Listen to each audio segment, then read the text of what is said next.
Good evening, folks. We are at the first of our RAF week shows now, which is quite exciting. We were Iwo Jima and the Pacific Islands and volcanic atolls last week, and now it's all the stuff that happened in the air. So I'm quite excited about that. So joining me tonight to get RAF week off and running is Dr. Thomas Withington, who is a defense analyst, warfare, electronic warfare expert, knows all about those flying things. Good evening, Tom. How you doing? Hey, Paul. Great to be here. How are things? So with RAF Week, the whole idea was we weren't going to just tackle the cliche things of is the Spitfire better than the Hurricane or is the Hurricane better than the Spitfire. We're going to try and look at some slightly more off the wall kind of subjects in that they aren't the mainstream stuff. And we're talking about electronic warfare, which is very much your field, and it's one of those things that I think, when we think of the gadgetry and the improvements in science in World War II, we think of dam busters, we think of radar, things like that. And it all gets kind of under those kind of two headings, I think. It's dam busters and radar, the two things there. And we're going to go into a bit more depth with it tonight. And I said it on the last show about Iwo Jima. For those watching, just as an introduction to how aviation progressed. So it was something like the Royal Air Force in 1939 was like nearly half biplanes, and by 1945 we had the Gloucester Meteor jet. So those 6 years of aviation improvements, the world will never see that like again. And along with the aircraft themselves, well, all the stuff that we fitted to the aircraft to make the job of defeating the Third Reich and the Japanese better. So firstly, Tom, how did you get involved in this aspect of aviation yourself? I've always had an interest in electronic warfare, or EW, as they call it in military jargon, really since the first Gulf in 1990 and 1991, when I should have been studying hard for A-levels. I was sneaking views of CNN and the BBC and other things, watching tornadoes and F-15s, F-16s flying around and blasting Iraqi radars and hitting Iraqi SAM batteries, that kind of thing. And I just thought, this is really pretty cool stuff. It's quite interesting. EW is the only form of warfare, really, which happens in a domain that you can't see. And I've been hooked ever since, really. There's no hope for me. I think I'll continue to be. And I've been very lucky that I've had the opportunity to work in electronic warfare and to study it ever since. So I'm very grateful to that. And it's a great opportunity, a great privilege to be chatting to yourselves and the viewers this evening to hopefully give a bit of an idea about EW, its mysterious ways, and also the important role it played for Bomber Command during the war. Well, that's an absolutely perfect introduction. So we've got a PowerPoint that you kindly prepared for us. So I will hand over to you to explain what we're going to be talking about. And basically, I will be monitoring the comments coming in on YouTube and asking the questions when I feel it's got a bit complicated for me. It's probably got complicated for other people as well. And I will just jump in and say, can you explain that in layman's terms, please, Tom? But okay, I'll hand over to you. Paul, thanks so much. So we're going to talk this evening about Bomber Command and electronic warfare. Now, as I mentioned just now, electronic warfare is peculiar in that really it's the one domain of warfare that you can't see. And it's the one domain of warfare that militaries fight, navies, armies, air forces, they all fight in it, yet they can't see it. You detect the targets are present, but they're present in a domain that we can't see, and that domain is the electromagnetic spectrum. So next slide, please. So here we go. In essence, electronic warfare is the employment of the electromagnetic spectrum in support of military operations. Now, electronic warfare involves three distinct disciplines: electronic attack, electronic protection, and electronic support. They all symbiotic with each other. They all support each other.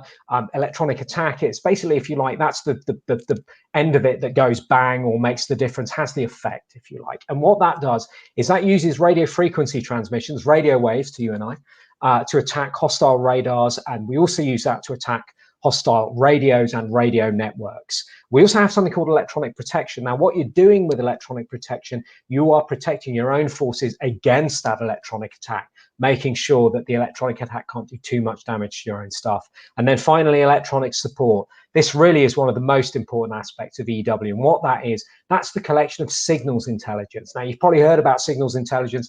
This is something that people like the National Security Agency, GCHQ in the UK, collect.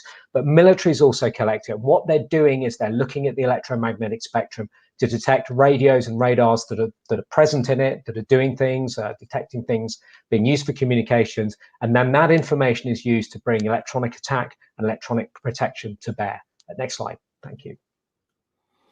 How do we perform electronic warfare? Well, we use these things called electronic countermeasures. These, if you like, are the weapons side of electronic warfare. And we also use things called electronic support measures. Now, to give you a little bit more detail, what an ECM will do, we will have a few acronyms this evening. I'll try not to give you too many because I know it can be a bit daunting for people at times, but an ECM, electronic countermeasure, effectively transmits radio waves into these hostile radars, these radios and radio networks we were talking about, with the aim of degrading them, making them work less efficiently, and in some cases even destroying their circuitry and their chips and everything outright. And this process is known in the trade as jamming. And then we've got ESMs, these electronic support measures, and these are used for collecting the signals intelligence I was talking about earlier. And these let you know where all of those radars, the radios, the radio networks, all of this stuff is located, how it's transmitting, the frequencies it's using. And then once you know all of that, you can use your electronic countermeasures and hopefully cause the enemy a bit of grief in the electromagnetic spectrum. Next slide, please. And just if I may interject just Sure. briefly, because I do that, would it be fair to say that before the war, because all sides are developing these same type of technologies, the information was shared because there's that scientific world where you share information, and then when the war clouds gather, everyone goes off in their separate laboratories and depots to get this stuff set up. So there was this idea that everybody had been working towards the same goal, and then now they're separated. Is that right? Well, what happened really, I mean, the catalyst for electronic warfare before the war was the invention of radar. And radar, it's a little bit of both of what you said. I mean, that there is obviously cross-fertilization of ideas between the physicists and the engineers of the day before hostilities start. But also there's a kind of like, if you like, a parallel development. So you may have heard of a gentleman called Robert Watson Watt, who was a British engineer and physicist, and he pioneered the use of radar for the RAF and for the British forces in general, but the Germans were also developing it. So really what you have is you have this mix of approaches, the cross-fertilization, but the parallel approaches as well. And really the invention of radar becomes the catalyst for inventing electronic warfare. Like many things in war, once you invent something, you invent a counter. So you invent the tank, but then you need to invent the anti-tank shell. And electronic warfare is a little bit like that. Cool. So October 1939 is when we start getting going with RAF electronic warfare. Now, the WWII service, which is the RAF Signals Intelligence Organization, begins to collect electronic intelligence on Luftwaffe ground-based radars. Now, ELINT, as it's known, electronic intelligence, is specific signals intelligence related to radars. Its initial results are rather disappointing. It doesn't find that much. And in retrospect, this is not altogether surprising. The Germans had radar, but they hadn't deployed that many at that point. Most of them were deployed on the sort of German North Sea coast to guard the air approaches towards the ports that the German Navy had up there. However, November 1939, 1 month later, very early in the war, UK gets a massively lucky break, and it gets a thing called the Oslo Report. Why is it called the Oslo Report? Well, quite simply and disappointingly, because it was found in Oslo.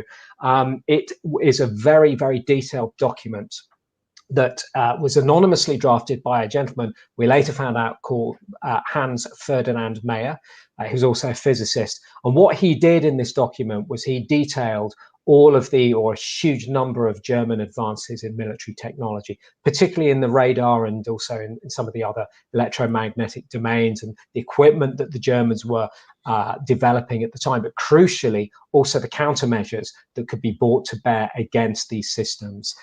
He anonymously sort of dropped this off at the embassy to the defense attaché. There's actually a very cool story in itself on how the UK got the Oslo Report. I'll save that perhaps for a little bit later on. But it's a bit of a double-edged sword for the Brits, because the Air Ministry, so the government department responsible for running the RAF, several figures in the Air Ministry initially believe that it's a fake. They think this is a plant by the Germans to kind of throw the Brits off the scent. Fortunately, a chap called Dr. Reginald Jones, he's the Air Ministry's Assistant Director for Scientific Intelligence, and he believes otherwise. He thoroughly believes in the veracity of this report. And while some of his colleagues are dismissing it, he keeps a copy on the shelf, and it is a gift that keeps on giving. He keeps returning back to it during the war, and it proves to be very useful. Next, please. Here we have a sample page from the Oslo Report. It details a whole range of technologies. You can see here we've got things on autopilot, for instance. We've got things on the Ju-88 aircraft, all manner of technical evolutions that the Germans are hard at work with. And once he gets this translated, it becomes very, very useful. So we're lucky to have this page. This was actually, I found it, I think, in the National Archive when I was doing some work there. And it was a good opportunity to get some photographs of it and have a bit of a look at it. Task my German translation abilities though, to the limit, I'll say that. Great. So next slide, please. Yep. Okay, so Bomber Command actually was initially hesitant to use electronic warfare. In the first 2 years of the war, the command pursued a policy of radio silence when over enemy territory. And for very sensible reasons. You didn't want crews transmitting too much, because once you get a radio transmission, it's possible to what they call DF, to direction find that transmission, work out where it's coming from. Once you work out where something is, you can then engage it. And because electronic countermeasures transmit, they were seen as violating this policy. So they were put on the on ice for now. There was a second concern from some people in the Air Ministry, and they were concerned that if Bomber Command started to use electronic warfare en masse, which would have been a little bit difficult at that point in the war because a lot of systems were still in development or waiting to be developed, there was a concern that this would trigger a response in kind by the Luftwaffe, and that the Luftwaffe would also use electronic warfare, and that would somehow degrade or destroy the RAF's advantage in radar that it had at the time, that we famously saw during the Battle of Britain. So there was a big deal of reluctance there not to sort of show your hand, if you like, too early on in the war. That said, Bomber Command may have been hesitant. This was not the case with Fighter Command. They saw electronic countermeasures and they liked what they saw, and they did indeed adopt this technology. In fact, they adopted an electronic countermeasure called Moonshine. Now, just one thing you're going to see in this presentation is that the electronic countermeasures developed by the Brits during World War II, and particularly those used by the RAF, have increasingly eccentric code names. Moonshine has nothing to do whatsoever with the electronic countermeasure, and this is that age-old technique that you use. Call something completely different, and hopefully you'll throw your adversary off the scent and give them no clue as to what this thing can actually do. What Moonshine did was it could shorten, it basically jammed radars that the Luftwaffe had positioned on the coast by reducing their detection range. Now, this is very important because range, in many ways in air warfare, like a lot of things, range is life and range is time. So the further out you can detect something, the more time you've got to get your fighters into the air and to meet or engage whatever that threat is. Anything you can do to reduce that range buys you more time to get towards your target and to perform whatever your mission is. And Moonshine goes on the rather unloved Bolton and Paul Defiant Mark II of 515 Squadron. I'm aware that the Bolton and Paul Defiant is not necessarily the RAF's most loved aircraft, but I proudly stand before you and say that I indeed love it, purely for the reason that I think it was probably the world's first dedicated electronic warfare aircraft. So that makes it pretty cool in my book. Yeah, you're slightly biased, I would say, but yeah. I don't think many schoolboys have Bolton Paul Defiants hanging from their ceilings on bits of fishing wire. That's the thing, isn't it? It's always going to be the Spit and the Hurricane. But I'm interrupting you. Please proceed. Well, Paul, here's the thing, you see. If they knew it had the Moonshine jammer on, they'd have them on their ceilings. Yes, okay, touche.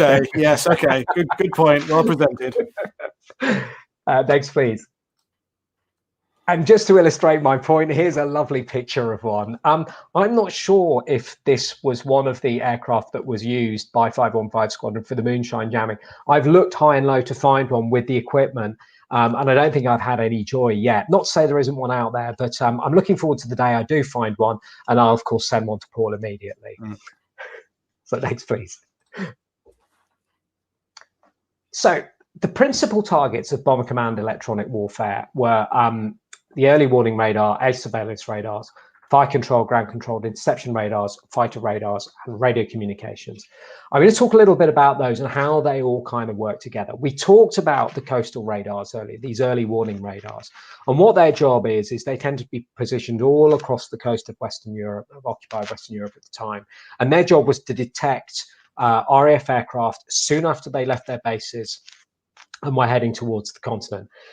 And again, the importance here is that it will buy the Luftwaffe time. They see a raid that's forming, get up in the air, get your fighters scrambled. Now, there were 3 radars that were used for this purpose. There was one called Freya, and then there was Wassermann and Mammut. These were, particularly the latter 2, Wassermann and Mammut, were absolutely colossal. They looked like giant advertising hoardings. In fact, one of them, I think it was Wassermann, was actually nicknamed the hoarding by the RAF.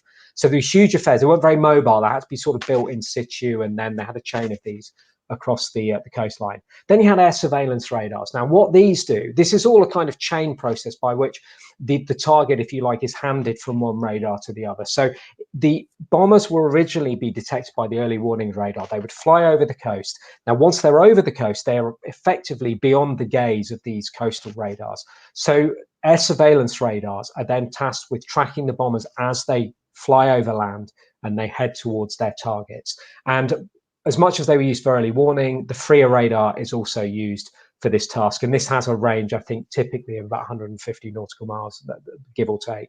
And then you've got these things called fire control and ground controlled interception radars. These are radars that have a particularly precise and sharp gaze. So what they are used for is effectively to enable a ground control officer on the ground in a bunker to be able to talk a fighter towards its target. They're also used to direct searchlights, and they're used to direct flak onto bombers. And these are typically within the neighborhood of the targets that the bombers are hitting. So obviously when the strategic air campaign went to start attack urban targets, then you had a lot of these radars dotted around those areas and other places that would provide the fire control that's necessary. And then fighter radars, these are the radars actually in the aircraft themselves. And these would be used for the end game. So really, once the fighter controller has got their fighter as close as possible to the bomber, then the fighter crew will actually activate their own radar to provide even more detail of where their target is and the aspect of it, all of that kind of thing, and perform the interception. This was a particularly important piece of kit because basically what, as many of you may know, the RAF went over to night bombing for much of the war, and so obviously actually seeing a target with the Mark 1 eyeball in such conditions is quite difficult. And so the radar was very important, particularly on dark nights, for performing the interception. And then finally, last but no means least, radio communications. These were vital because these are the means by which the ground controller communicates to the fighter, tells them what's going on, gives them situational awareness, and commands and controls the interception. Principally, Germans use high-frequency radio, and later on in the war, they go to very high frequency. And also radios used for fighter navigation as well at some point. So these are the main targets, really, that electronic warfare efforts of Bomber Command concern themselves with. Next, please. And here we have a lovely Würzburg radar. So this is the FUMG-65D. And there were 2 flavors of Würzburg. There was the Würzburg, and then there was the Würzburg Reis, which was a very large version of this. And it's kind of, I mean, this was an incredibly modern system for its time, and it was incredibly well built. Like a lot of German technology, it had the precision of a Swiss watch. They were all over the place. I mean, there was actually hundreds of these things deployed. There's not many left now. This is one of them. Not far, I think, from your neck. Yeah, it's about 25 minutes away from my house. Yeah. Christoph Rowe, a friend of mine, works there as a curator, whatever you want to call it, staff member there. Yeah. You're very lucky to be that close to this wonderful this wonderful radar. Would it offend you if I said I've only been there once? Would you like me a bit less? I might go back. Now I know more. I might go back. Once is enough. That's fine. Yeah, I mean, you will now look upon this piece of engineering with a newfound appreciation, I feel.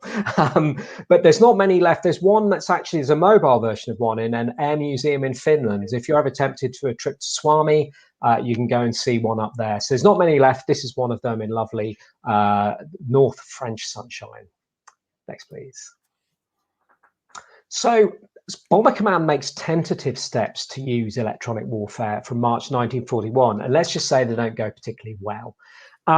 A belief emerges within bomber crews that if they use their IFF sets, they can somehow douse Luftwaffe searchlights. Now, IFF, identification friend or foe, this is basically a radio transmitter, and this squawks out a code that identifies you as friendly. And now you never use this over enemy territory. You use it when you're flying back to the UK. You've got all those RAF radars looking at you, and you switch this thing on. That sends out code saying, it's okay, I'm an RAF bomber. This is a code I'm transmitting. Don't intercept me. The controls on the ground go, yeah, okay, that's cool. So basically, they start using this this set, and they believe that the radio operators believe if they switch it on and then off again, that they can somehow switch off Luftwaffe searchlights. Why this would happen, nobody really knows. Searchlights are not controlled by any form of radio wave or anything like that. But in the crucible of war, often superstition finds a very safe home, and the belief spreads like wildfire amongst the bomber crews, and they're all doing this quite soon. And the theory is never ever proven. In fact, Dr. Jones actually worries that switching on the IFF transmitters while over German territory is a very dangerous thing to do, and would give a radio wave which Luftwaffe signals intelligence people could then home in on and work out where the bombers are. So, and officially, the crews are told to stop doing this, but it's believed they continue to do this throughout the war. Next, please. However, in face of rising bomber losses, in October 1942, Bomber Command finally commits to use electronic warfare, which is just as well because there has been a number of systems developed that they can use to help protect their aircraft. The situation up until that point has got increasingly worse. The losses have gone up, and something quite clearly needs to be done to arrest this loss of blood and treasure. And typically, we have a number of countermeasures that are brought to bear. One of them is called Mandrel. And this is used to reduce the detection range of freer radars, a bit like the moonshine system we talked about earlier. There's two flavors of Mandrel. There's airborne Mandrel and ground-based Mandrel. They both work in a similar way by reducing the range. Mandrel mounted on an aircraft typically would take the 150 odd nautical mile detection range of a freer and take it down to about 35 nautical miles, so a huge reduction in range. Ground-based Mandrel is basically positioned on large transmitters all around the south coast and on the Channel coast, and these are really aimed at reducing the detection ranges of the freer radars and those other early warning radars we talked about on the other side of the channel. So they both have a similar purpose. Next, please. We've got a whole host of other ECMs that are introduced. Again, we're back with our eccentric code names. We've got Shiver, Tinsel, Ground Grocer, and Window. I'll talk you through each one of these. Shiver is an attempt to revisit this IFF set, but this time using the IFF Mark II that's entered service with Bomber Command in the interim. And this is actually to jam the transmission frequencies of the Würzburg radar. They would transmit on between 24 and 25 megahertz.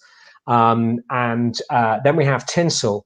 I always think Tinsel was quite appropriately introduced in December 1942 when people were probably decorating their Christmas trees. This seems to violate the Bomber Command, or the UK's edicts on code names, and having nothing to do with what they actually do. But I suppose that one kind of slips onto the net a little bit. And this was intended to jam Luftwaffe high-frequency fighter communications. It was a brilliant device. It was ingenious, really, very simple. The radio operator would sit with the cans on in the bomber, and they would twist their dial and scroll through until they found a channel that was being used by the fighter and their ground controller for communications. And the minute he found it, he'd activate this switch, and there'd be a microphone positioned in the engine nacelle of the bomber. And when he activated this switch, the microphone picked up the engine noise and blasted this out across the channel. And this could be avoided because the ground controller and the pilot would just change to another channel. But it's inconvenient. I mean, imagine you've got to keep doing that every time a channel gets jammed. So it caused a big inconvenience factor. It was very effective, actually. It did dislocate command and control of the Luftwaffe for some time. And then April 1943, we start attacking the fighter radars with Ground Grocer. Again, this is a ground-based transmitter. It's based, I think, in Suffolk, where the ground grocer transmitters were located. And this would basically provide like a lane of jamming, a couple of hundred nautical miles long. And what that meant was any fighter that tried to sort of fly into that lane would get their radars jammed. So if you like, it's almost like a kind of electromagnetically safe corridor going from Britain to the continent that the bombers can fly through on their way out and then fly through on their way back. And again, hopefully disturbing the command and control of the fighters. So next slide. So just interrupt you for a second, because an interesting question came in. I think I'll handle it now rather than later. IAT Trekker says the US seems like it was woefully behind in this technology, thinking Pearl Harbor. By 1942, were the Allies sharing with the RAF and the Americans? Was there a cooperation across our countries? Well, IAT Trekker, that's a great question. And there was indeed, yes. Really, after Pearl Harbor, and the US obviously comes into the war, there is a significant amount of cross-Atlantic cooperation on ECMs. I'm not so much of an expert on the American side of things, but my understanding is that the Americans were very keen to understand what the Brits were doing, and missions and scientists went over to the US to explain. And then the US also got up to speed developing its own systems. In fact, there's actually a version of Mandrel called American Mandrel, which was used for jamming and is kind of based on the technology for the original Mandrel system. And in a very sort of strange twist of fate, that technology ends up coming back into the RAF later on in the war. So the RAF actually, I think, buys American Mandrel at some point. It goes, oh, it's really good. You know, you've tricked it up a little bit. This is kind of what we need. So yeah, it definitely does move very quickly, and there's a lot of mutual learning. And also I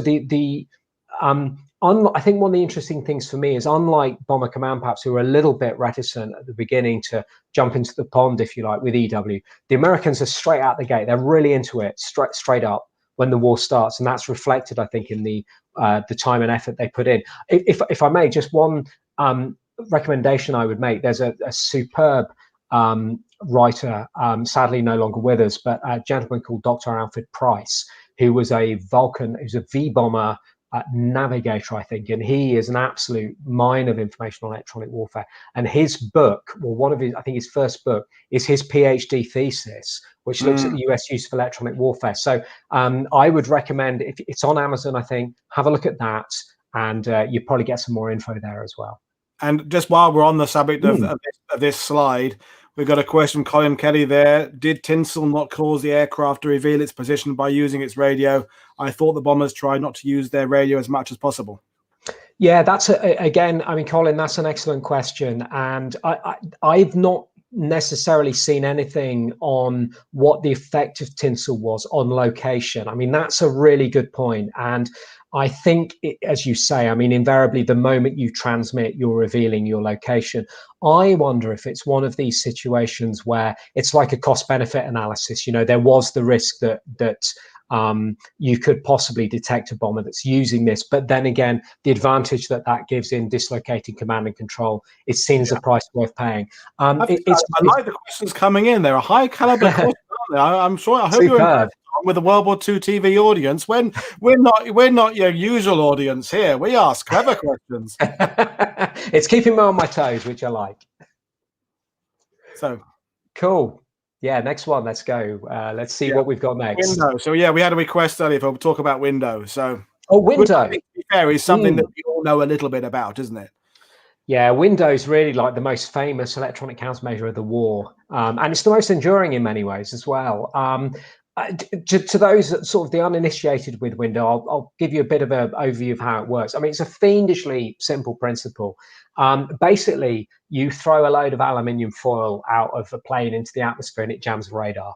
I'm simplifying it a bit, but the basic principle is that every radio transmission has a wavelength. And you probably remember this from the old days of radio, when back before we had things like DAB, when Paul and I were much younger and more beautiful than we are now. And they would say things to you on the radio like, you're listening to such and such FM or such and such on long wave. And then they would give you a measurement. They would tell you how many meters it is. And that's a measurement of the wave. That's from one peak to the other as the wave goes along. That wavelength is the measurement. Now, what you do is any antenna that you use typically has to be either half or a quarter of the wavelength at which it's intended to work. Now, what you do is if you get aluminium foil and you cut it to either half or a quarter of the wavelength of the radar that you want to jam, you start making the radar's life very difficult, because what the radar does is it sends out a pulse and it sees something and it's reflected back. And if it sees something that's the antenna, an ideal antenna length for that frequency, it will show up, and this will show up nicely on the radar screen and come back. And the effect of window is, I've always likened it to, if you think of those snowstorms that you buy when you're at the seaside. So, you know, any of these things you find in any gift shop, and you might have something, you might have a snowstorm of Blackpool Tower. Now, for the non-British audience, Blackpool Tower is a famous landmark on the west coast of England, where people used to go there for their holidays. And you'd have your model of Blackpool Tower in your snowstorm, and you can see it very clearly. Now, if you get the snowstorm and you shake it, suddenly there's all this glitter everywhere, and you can't see Blackpool Tower very well. That's in there somewhere, but you just can't see it because all of this stuff's been agitated by the fluid. And chaff really works in that way. So you've got all of these little bits of metal foil out in the atmosphere. The radar's hitting all of the bits of foil, coming back to the radar, and all the operator's getting is a screen filled with interference, loads of these tiny dots. The bomber's still in there. The bomber's still one of those dots, but which one? And we got a lovely picture here of a Lancaster actually dispersing some window. What you see falling out of the bomb bay, I think, yeah, they're not being thrown out by the crew on that, actually dispersed. Are these packets, I think they're like paper packets of aluminium foil, and you throw these out and these will break open in the atmosphere and they would float gently down to earth over a long period, and they would help obscure the aircraft from radar. Now, the interesting thing about window was that it's still in use today, and its modern name is chaff. We end up taking the American name for it, which is chaff, but it was invented by Dr. Joan Curran, and she pioneered window. And also, she later became very important in the UK's race to get an atomic bomb. She doesn't often get the credit she deserves for that, because what she did was truly revolutionary in electronic warfare. And she joins the pantheon of people like Dr. Jones, and also another gentleman we should talk about, Dr. Robert Coburn. And he worked at the Telecommunications Research Establishment that was in southwest England, and that was tasked with developing electronic warfare systems. I've just noticed, Paul, we've got a comment there from David O'Keefe. It's a link from 101 with ABC. He's a very, very keen and very well-trained-eyed observer, because indeed, David, you've noticed those antennas on the dorsal fuselage of the Lang, and you've jumped the gun a bit with ABC, because I'm going to come on to that in a second. But well observed. Yes, your recognition skills are perfect, I think. Okay, so next one, please. So 1942 is a watershed year for Bomber Command and electronic warfare, because up until that point, up until October 1942, when we have the commitment to use electronic warfare as a result of a meeting at Bomber Command's headquarters in High Wycombe with Bomber Command senior staff and the Air Ministry, up until that point, Bomber Command has been arguably reactive as far as innovations in Luftwaffe electromagnetics are concerned. So the Luftwaffe brings out something, it brings out a radar, it brings out a radio, you transmit on a certain frequency, something like this. And Bomber Command is scratching their heads, right, what can we do to stop this? And the Telecommunications Research Establishment is sent off to go and come up with something. But things start to change in October 1942. And one of the key events is the appointment of a gentleman called Air Commander Edward Addison. Again, he's another of these sort of electronic warfare superheroes, I think you could call them. And he commands 80 Wing. We might not, but you. Yes, exactly. Those of us in the spectrum, we bow down.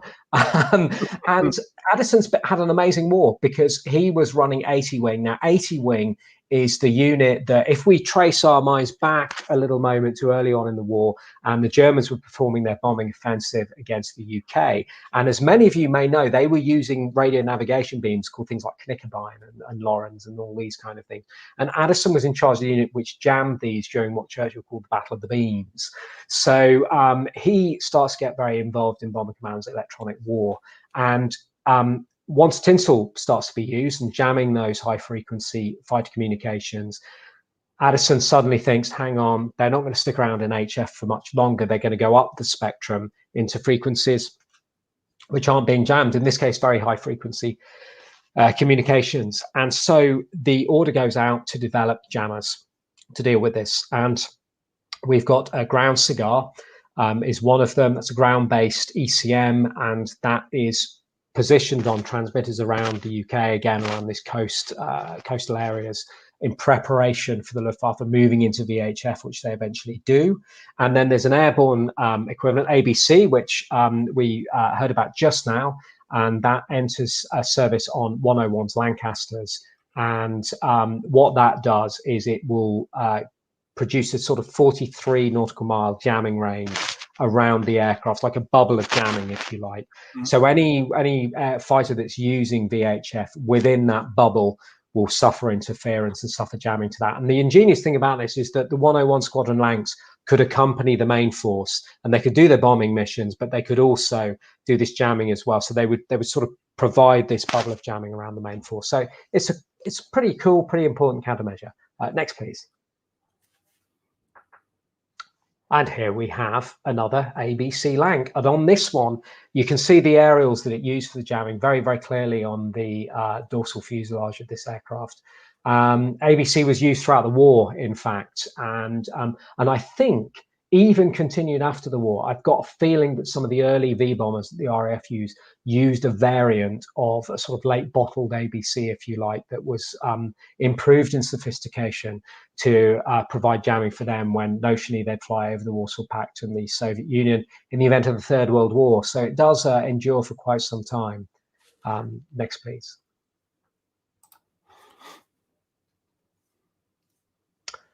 #100 group. Now, one of the most interesting bomber command groups for me, if not the most interesting, but then again, I am biased.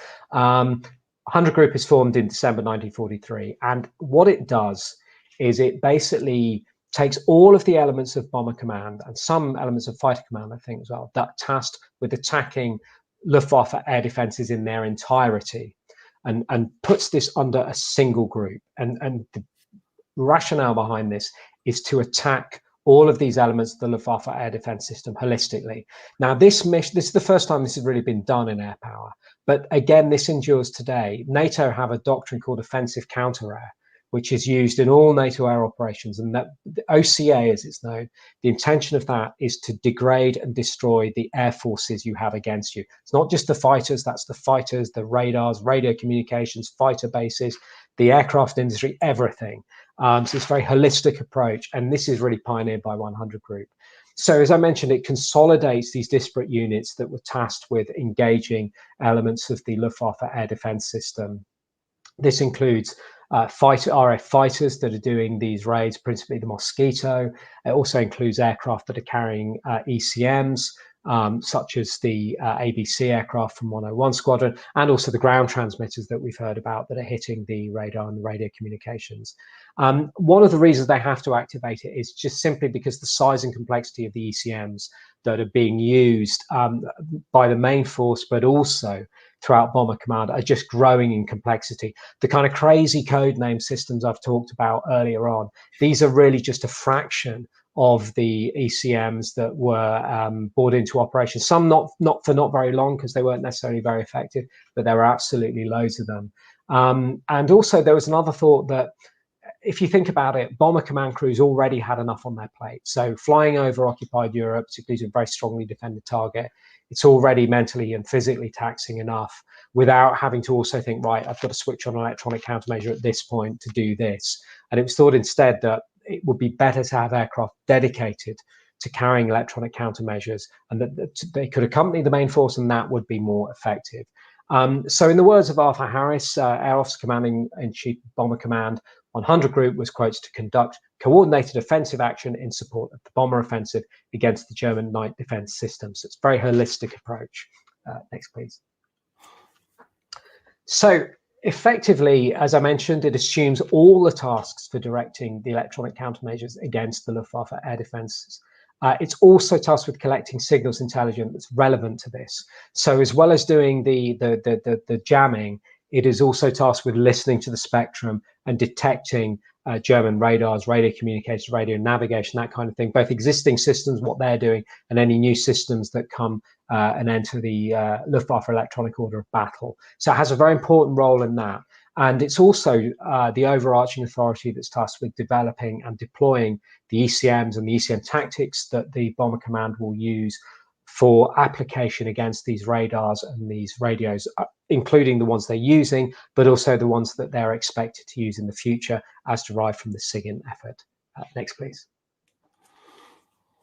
So here we have the lovely crest of 100 Group and its famous motto, confound and destroy.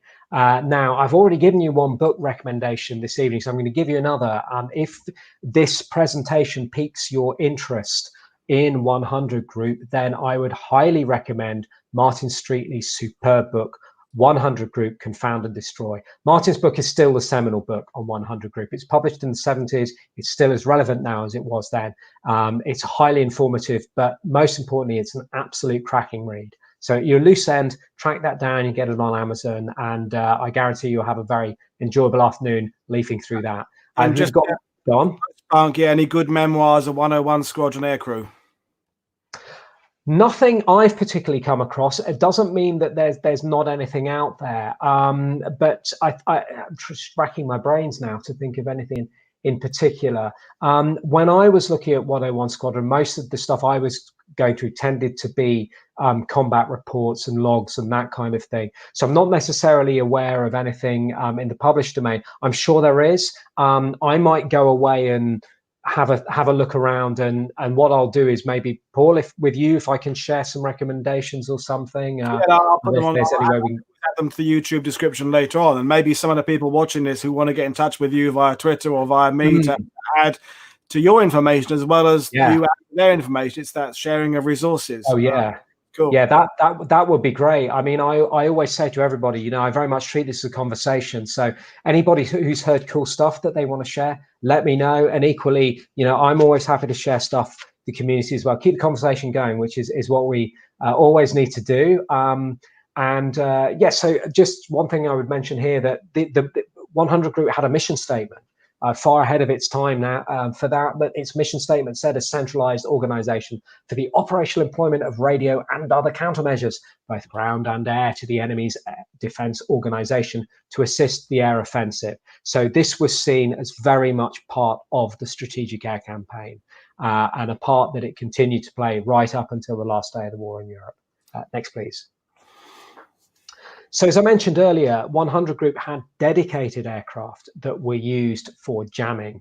And what they did was they effectively took existing bombers that were being flown and tricked these up with loads of ECMs in them so they could perform this jamming mission. Now, one of the reasons they were using bombers was because, if you think about it today, we're used to things like smartphones and tablets, and electronics are tiny, you know, they fit in the palm of your hand and things. Now, electronics back in those days, nobody will be surprised to know, particularly electronic countermeasures, were the size of a wheelie bin. I mean, these things were absolutely colossal. They used a lot of power, they got very hot, they were temperamental, and they were very, very heavy. So you needed an aircraft that could carry them. And the weapons of choice for 100 Group was the Boeing Fortress, the ones flown by the RAF 214 Squadron, and the short Sterling of 199, particularly Sterling Mark III. There was also a US Army Air Force unit seconded to 100 Group, the 803. They flew out of an airfield in Cheddington in Hertfordshire, just north of London, and they flew the Flying Fortress Foxtrot and Golf variant.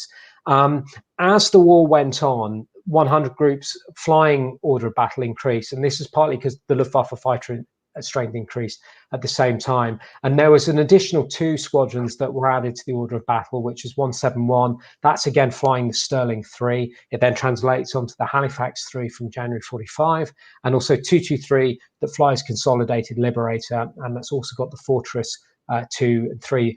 Towards the end of the war, there's also a Royal Australian Air Force unit that joins the party. That's 462, and they've got the Halifax Mark III. So it's a truly joint affair. You've got one US Army Air Force unit, one Australian Air Force unit in there, but they're all working towards the same ends, and they're all flying some pretty cool planes. Next, please.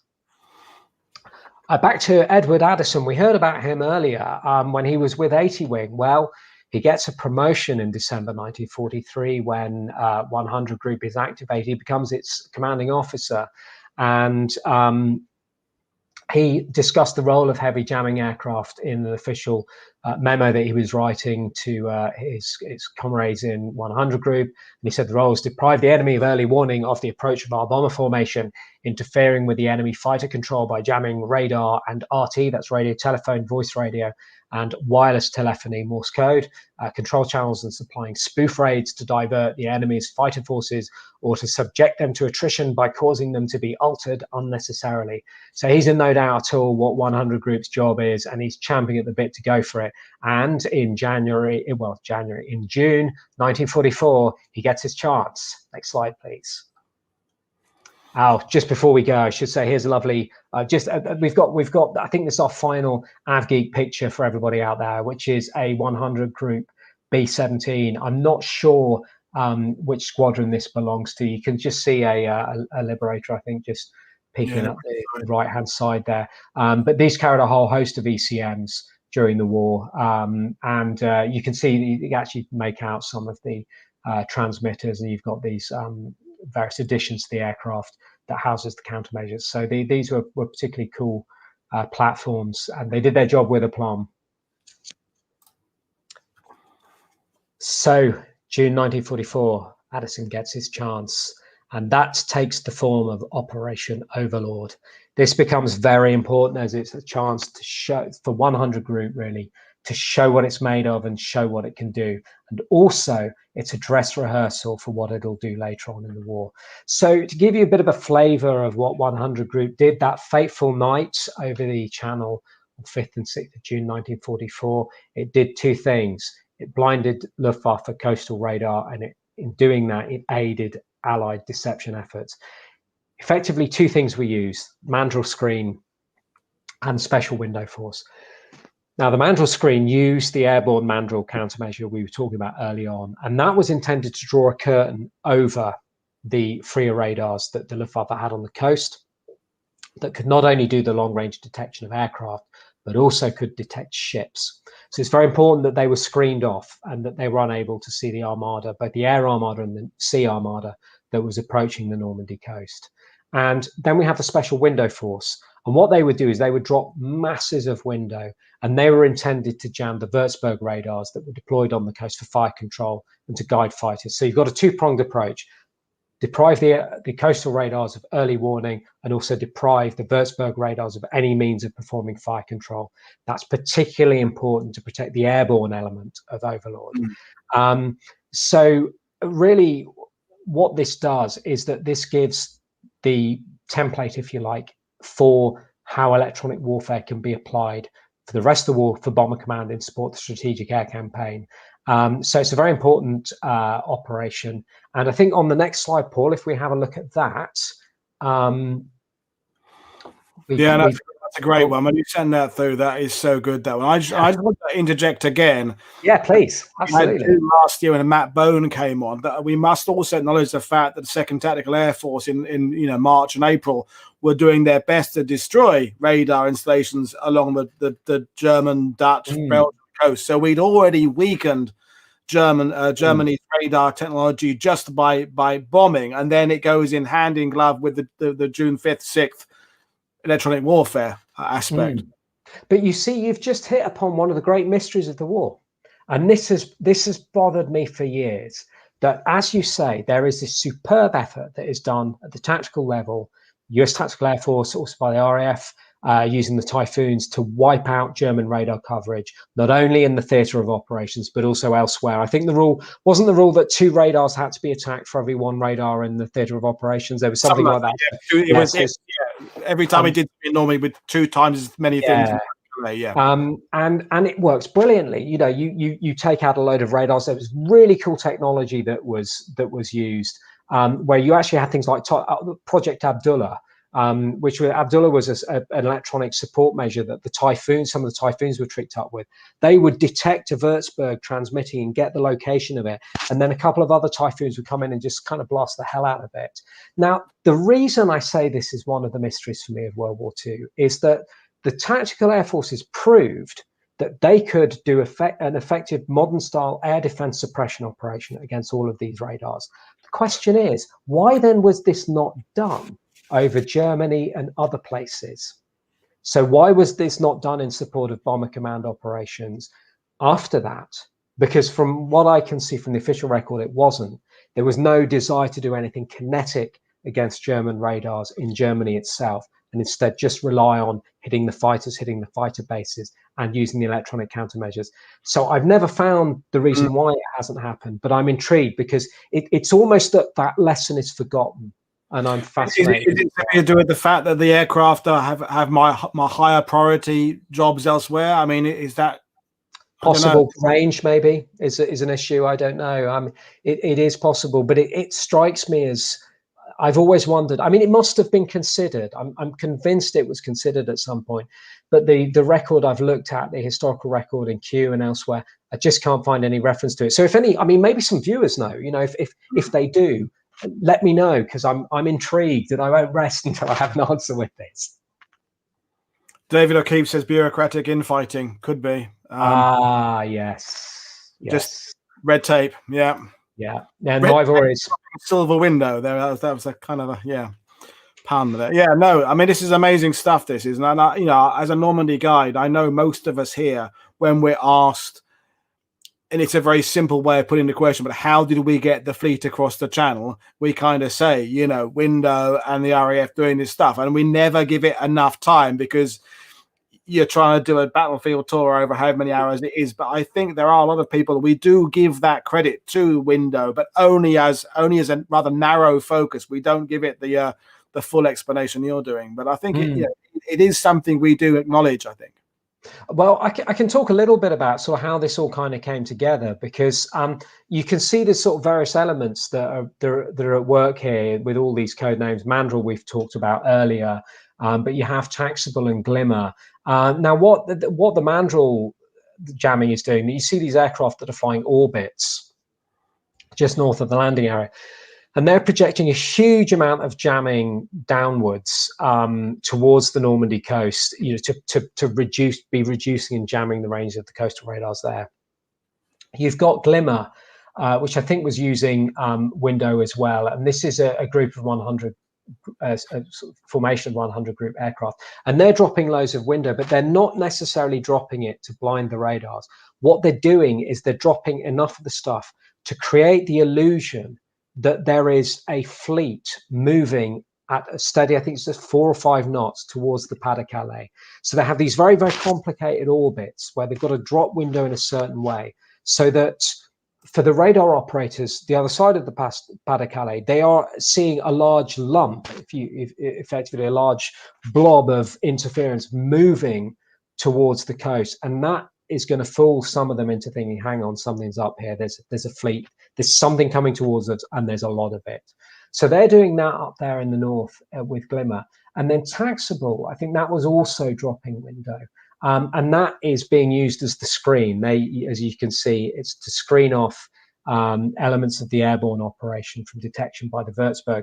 And then our old friend ABC's Barrett 101 Squadron's doing its thing and blasting the comms, particularly in some of the areas where I think near where the airborne operations are ongoing, or certainly adjacent to them, and ensuring that they can't be interfered with too much. So it's a very delicate ballet that's all performed at the same time. Most importantly, and then Titanic, of course, has the dummy paratroopers as well, and all that. There's a whole stack of things all working hand in hand. And then below that, on the surface, you've got all the minesweepers and stuff doing their thing. It does remind us, because I think we do need reminding, just how complicated Overlord was to mount. When you look at all the aspects of it, naval, in the air, and this is just the electronic warfare, but then you've got all the bombers and stuff as well. I mean, you know, actually the 9th Air Force and the 2nd Technical Air Force, it's incredibly complicated. Yeah, it's mind-blowing. And as you mentioned those minesweepers early on, and the smaller craft, I mean, I think some of those actually they dusted off Moonshine, my old favorite. You know, they dusted off Moonshine and put it on the I think they put it on some of the naval craft. I can't remember exactly what, but again, you know, to do some extra jamming. And that's not only, as you said just now, you know, it's not only to reduce the detection range of the radars, it's also to get the Germans thinking a different way, thinking something's happening where it isn't. And in a way, you could argue that deception is 9/10 of electronic warfare. Ultimately, I mean that plays a huge part in it. It's a big chess game, isn't it? It's Yeah. bluff and counter bluff, and hiding what you're doing on one side of the board by doing something else obvious on the other side of the board, all working hand in hand, and all planned by people, and all the people part of it were not aware of the other parts of the operation. Yes. And people in the boats doing mines, we had no idea what was going above with them, and people up above had no idea how they were linking into something else. It was, yeah. So although I'm a D-Day guy, the enormity of D-Day still does blow my mind at times. I've often thought, I mean, there might be people out there who could do something like this, but I would love to see a simulation, a computer simulation one day of the deception, if you like, the kinetic elements of the deception operation, the jamming, the window, all of that, how it actually looked in real time, and seeing how the radar ranges are degraded as the jamming starts, and then all of these, because I find it as one of those things that I can imagine how bits of it worked, and I can understand that. But imagining how it all comes together at precisely the right time, there's so many moving parts. It's and quite how hard to the visualize timing of the double agent messages, whether that was being involved with the timing to work in certain cases. I mean, the levels of this are incredible, aren't they? Because we want to be giving the Germans a bit of information, and just when they're on the brink of thinking, you send them something else from a different. So you're bombarding them, pun intended, with an array of data coming from so many different sources. It's incredible. Yeah, the double agent aspect is anyway. We'll carry on, and I've got a couple more questions I want to bring into you later on. Cool, absolutely. So moving on, we can flip on to the next one now.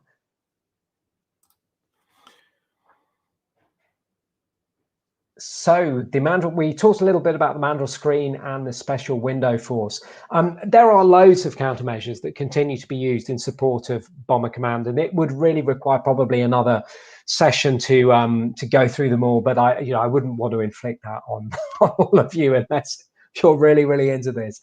We'll do a follow-up. I might hold you to that.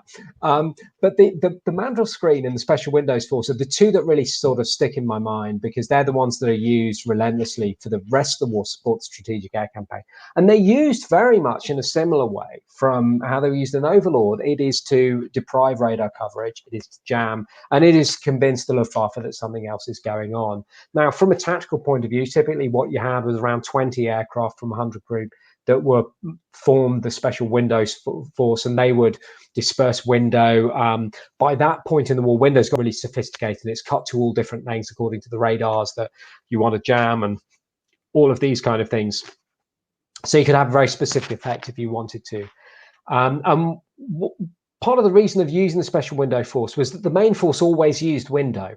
And so you wanted, electronic warfare, it becomes very Pavlovian almost, because you're using it not only to jam, but you're using it to get the Luftwaffe to think in a certain way. So what you do is the main force, every night the main force goes out, it disperses window for understandable reasons to protect the aircraft. But the special windows force will do that. And so therefore, what you hope, and they take the bait, is that a Luftwaffe ground controller thinks, I'm seeing window, I know my radar's being jammed, right, the main force is at it again. And so what you could do is you could fly the special window force in a completely different part of the country. Not necessarily, maybe it's near where the target's being struck that night, maybe it's a completely different part of the country.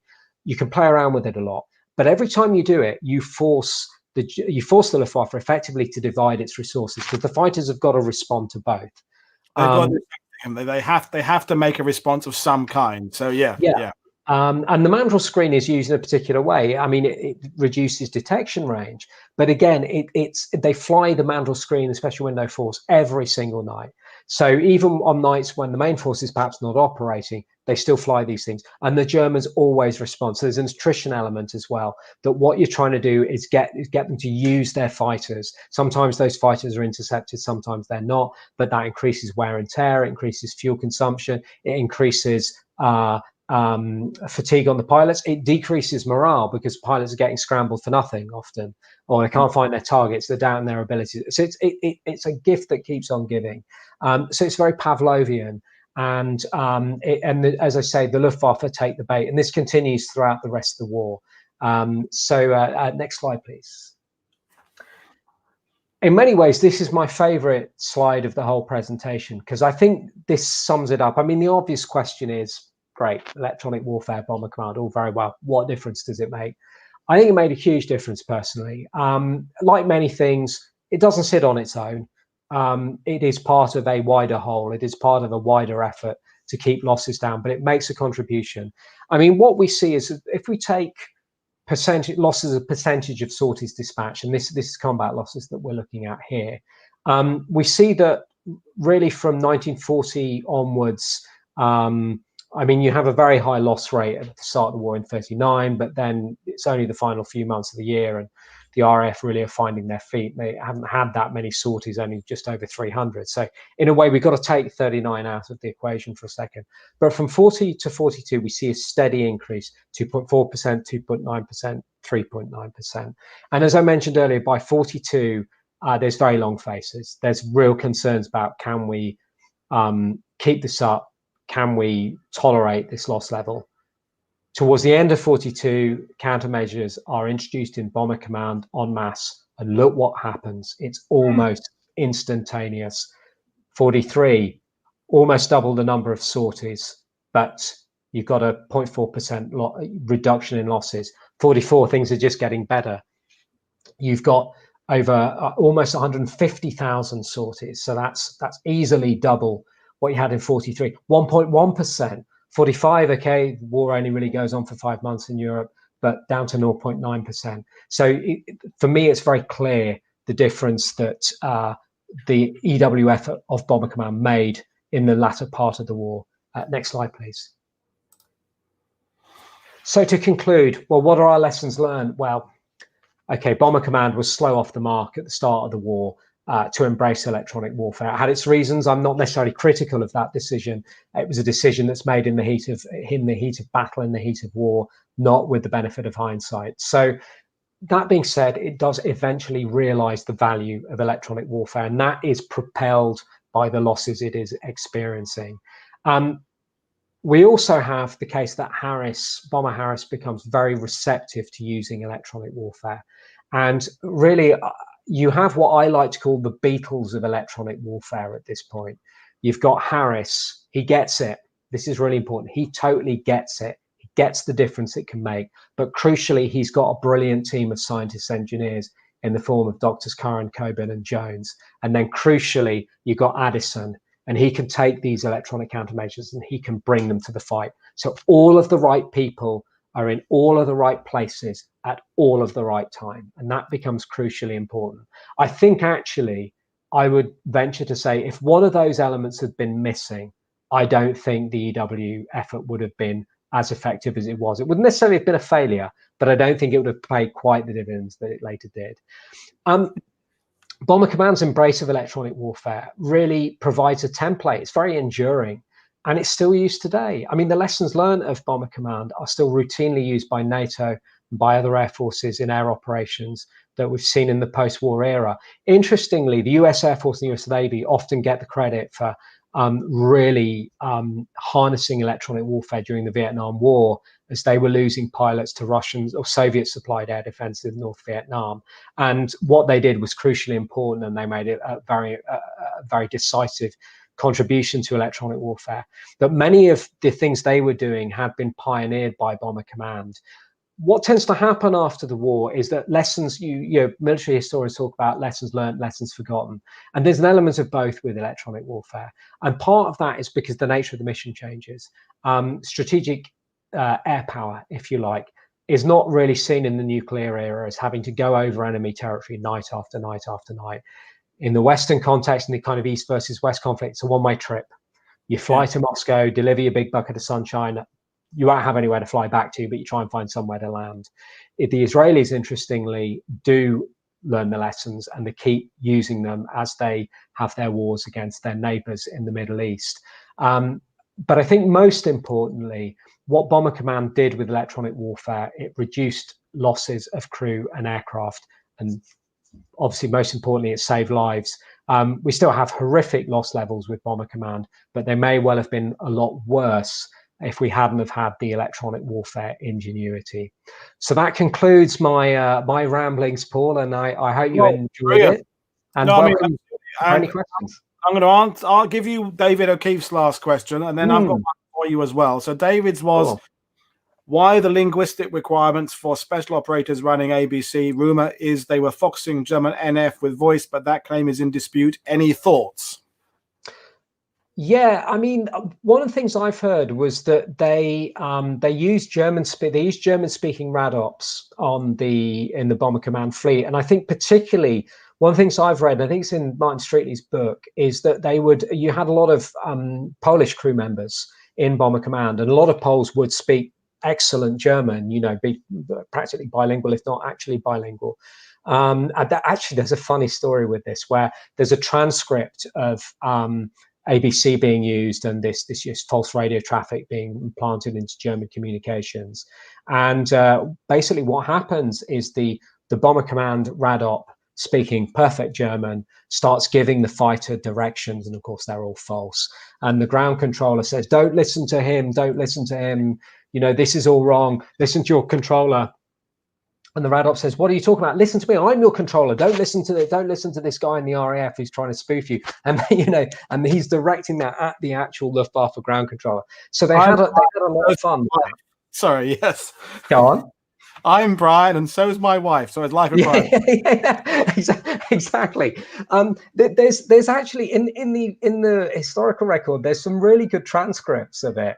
A lot of it with words censored, which were deemed a bit too colourful for the time, that are removed from the transcripts. But you can, as you can imagine, that the curse words of the Luftwaffe pilots do become increasingly inventive as the frustration mounts with the jamming being performed.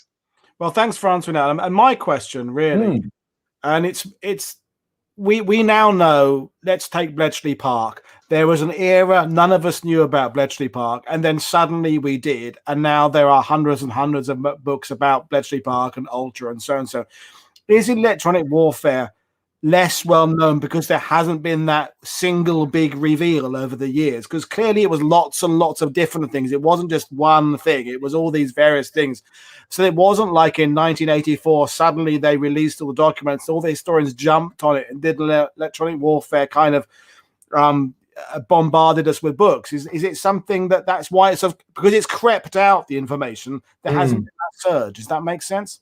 It's an excellent question, Paul. Yeah, absolutely, makes perfect sense. I mean, a lot of it is, my understanding was a lot of the air stuff was only really classified in the 70s. And part of the reason for that is obviously you've got 30-year rule and things, but also a lot of the techniques and systems that are being used are still in use today. So there's this kind of scientific principles behind it are still very much form the bedrock of EW as we know it today. I mean, the big reveal in a sense was Martin's book, and that came out in 77, I think. I don't think Martin Streetley's book got the recognition it deserved, which is a great shame because he really is the first person to write about it. And then Alfred Price also writes about it in his PhD thesis, and then his excellent book, Instruments of Darkness, which is published later. I think part of the problem with EW, and this is something I've also struggled with it myself in my own career, is that it can be fiendishly complex. And I find it fiendishly complex still. And I think Bletchley Park, for instance, is a good example. Bletchley Park has a single great story, which is the Enigma codes. And I can't say I understand how you decrypt an Enigma code, but the story of how you do it is very, very cool. And it interests me and many others. And an identifiable location as well, isn't it? There's got that single, here's the Mecca you go to. So yeah. Okay, there wasn't a museum there for many years, and now there is. That's where would the Mecca of EW be? I mean, there's no single locations that you can say, well, that's the place that cracked it. Yeah, I mean, I suppose you could say the telecommunications research establishment down in originally in Swanage, and then it moved to Malvern later on in the war. That would probably, I guess, be the spiritual home of EW. And actually, funnily enough, I don't know if they're still there, but there was the defense company called Thales who used to have their air operations division in the UK was based down in not far from there in that neck of the woods. So that's kind of where it all clustered. But to my knowledge, there's a kind of museum or a nice stately home or something. It's a great shame there isn't. It would be lovely if there was. There's the RAF has got a radar museum that's up in Suffolk somewhere. But I think also, yeah, there isn't, the problem with EW is there isn't really a big bang moment. There's not a sort of eureka of, oh my word, this is what the Germans are doing, this is what we need to jam it. It's much more piecemeal. Things are tried, they fail, they're tried, they succeed. And then, and as I say, the kind of complexity of it that I think people, no disrespect to our audience at all, I mean, I struggle with it as well. The actual kind of hardcore science of how radio works and things and why certain things work and they don't, it can be, I think, a harder thing to articulate at times, which maybe means that it hasn't captured the public information in a public imagination rather in the same way. But hopefully one day it will. I'm still hoping for a big bang moment. We should definitely do a follow-up show about the people as well. We haven't talked about the crews and the people and the I'd like to investigate how particularly in sort of the 42, 43 period, when you're giving crews devices that are the pinnacle of our achievements, you then have to make sure they know what to do should they get shot down. How much information do you give the crews? Because if they get captured, I'd like to look at that aspect as well, as how we tackle all the giving the people, the operators, the information to be able to operate the equipment, but don't give them so much in case they fall into enemy hands and then they get, there's that whole aspect of it I think would be interesting to look at. And also look at the Germans. We've had questions saying, what were the Germans doing? What were the Germans doing? And I've been loath to put them all up because we'll end up being here for another hour. Not there's anything wrong with that, but there's a character in the room for me. So good man. Come to an end. But yeah, no. So in terms of where we are, I think we've had a really good conversation. People have enjoyed it, and I think it's a cracking start to RAF week.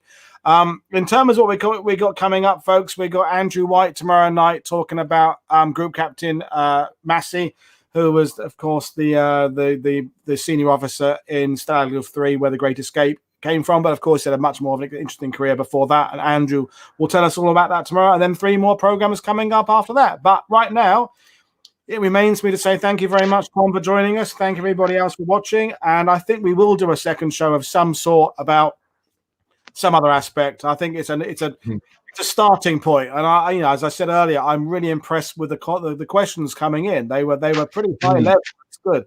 We've got a good audience here, so we can come and talk about it again. Did you enjoy it, Tom? Was it good? Paul, thank you so much. I thoroughly enjoyed it. I'd like to echo your sentiments, thanking everybody for the questions. They were superb, and it was nice because we could sort of go off on not tangents, but we could go off on some of the other sort of elements. I mean, this is really, I suppose, a bit of a taster of what's out there in the EW sort of world with World War II. And of course, we're not talking about the air, the land and the naval side.